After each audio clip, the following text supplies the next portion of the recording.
marco, ele trata-se de uma lei que regula o uso da internet no Brasil, por meio da previsão de certos princípios, garantias, direitos e deveres para quem usa a rede, com uma determinação de diretrizes para a atuação do Estado, porque sabia-se que havia punição, sabia-se que havia lei, mas havia brechas, lacunas, então, tentando saná-las, foi feito essa lei. Olha, a lei, ela entrou em vigor em 2014, em meados de 2014, e novamente ela foi sancionada pela presidente à época, a Dilma Rousseff. Mas ela já vinha sendo discutida há bastante tempo. Desde 2011 se começava o projeto de elaboração, né, da lei que entrou em vigor, a 12.965, e desde 2009 já se começava a conversar sobre esse projeto. A lei se baseia em 3 princípios, né, que são a neutralidade, a privacidade e a liberdade de expressão. E no seu corpo textual, ela traz os princípios, sim. Mas, primeiramente, a gente tem que entender que não há princípios absolutos. Em regra, os princípios eles estão em patamar de igualdade, mas a depender do caso concreto, ele pode se sobrepor ao outro por meio do que a gente chama de ponderação, que é através da análise do caso concreto real, o direito ele vai regular as condutas, fazendo a observação correta dos princípios e qual vai ser o melhor aplicado ali, qual é que vai se sobrepor mais, né? Isso depende dos fundamentos jurídicos e da discricionariedade de quem está administrando. A respeito do corpo do texto, quando ele fala do princípio da neutralidade, privacidade e liberdade, cabe a gente fazer um pequeno resumo de cada um deles. Que a gente diz que não se pode um provedor ele privilegiar um determinado conteúdo da web em detrimento de outro, que todos devem ser acessados com a mesma velocidade contratada, né? Por exemplo, um site X,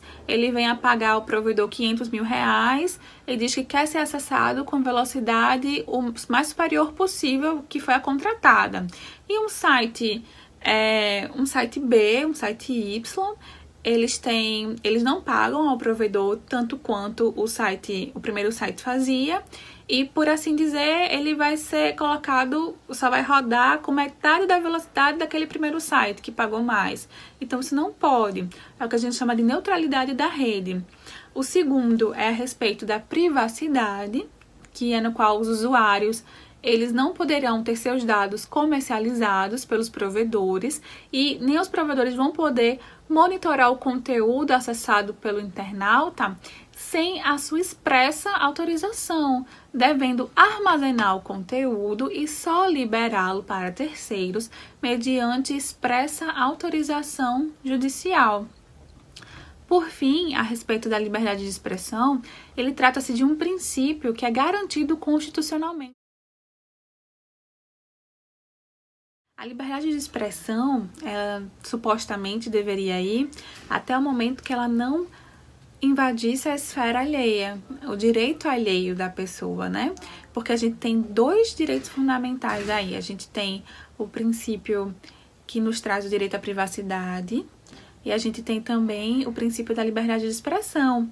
E eles estão no mesmo patamar. Nenhum pode se sobrepor ao outro no primeiro momento. Nenhum é mais importante do que o outro.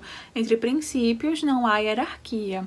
Mas, a depender do caso concreto, a gente tem que avaliar o que é que prepondera ali. Se foi uma liberdade de expressão e só, né, que foi trazer a notícia, se expressar sobre determinado assunto, ou se foi uma invasão à privacidade. Vem desde penas mais leves, como a advertência, até a proibição mesmo do exercício das atividades que a pessoa ela tinha no cyberespaço. Então, isso faz com que nós fiquemos alertas, né? Se a gente achava em algum dado momento que a internet era um campo protegido, onde o usuário ele usava o véu do anonimato, a gente está muito enganado. Os crimes cometidos no cyberespaço, eles são punidos no mundo real.